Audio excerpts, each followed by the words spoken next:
Hi, y'all. We're here to talk about Gladwell's chapters 3 and 4. Hopefully, you've had a chance to read those. In chapters 3 and 4, Gladwell goes ahead and talks to us about the IQ threshold, that 120 IQ points is, quite frankly, good enough to achieve great success. He talks about EQ, or practical intelligence, the way that we interact with the world and use our IQ, or our sort of natural talents. And then concerted cultivation versus natural growth, two parenting styles to help us understand how parents play a role in helping students and individuals achieve. So today we'll be looking at the extent to which there's a correlation between intellect and achievement. Gladwell presents us with 3 case studies in order to go ahead and explore that correlation. The first case study is Louis Terman's termites. Louis Terman studied gifted students, or students that we would now consider high capacity learners. And these high capacity learners, or high cap learners, or gifted learners ultimately were eventually over life divided into 3 groups, and it was found that not all of them were able to use the gifts that they had, or not all of them were able to use sort of the IQ, the intellectual potential that they had.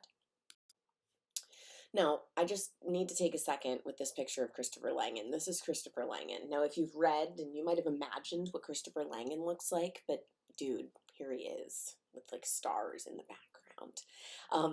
Born in 1952, IQ 195, which is just unprecedented. But as we heard, because of his inability to use his EQ, because he wasn't able to get people to like him enough to want to help him out, he was unable to manifest an outlier level success. Here's a picture of the game show that is referenced in the text.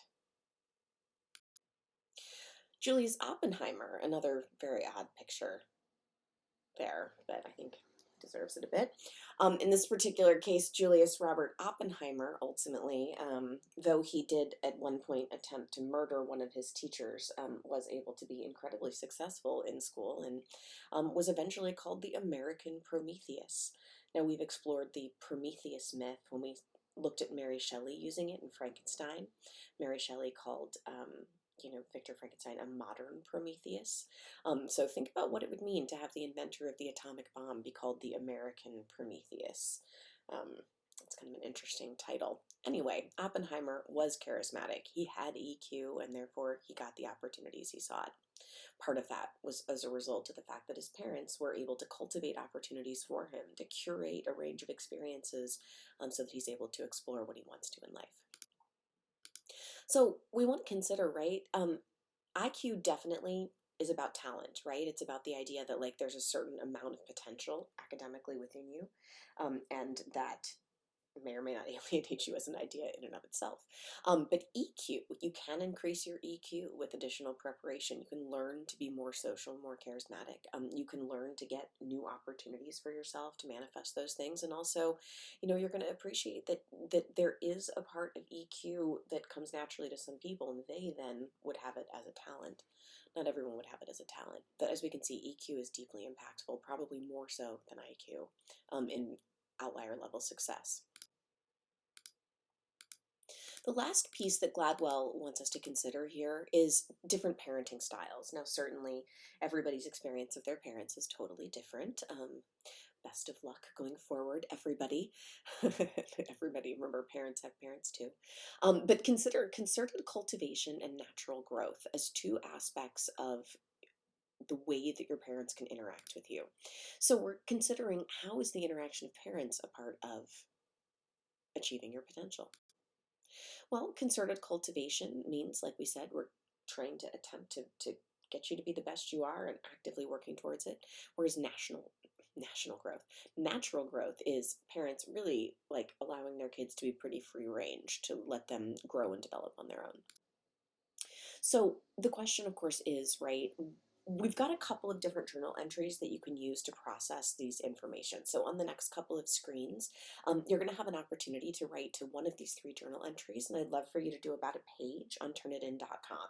So choice A, what is a parent's role in helping kids fulfill their potential? What does Gladwell say about concerted cultivation and natural growth and wealth? How does it play in? And then do you buy it? What method do your parents practice? Do you think it's intentional? And how has this affected you? So that's one of three possible journal entries that you can choose to do today.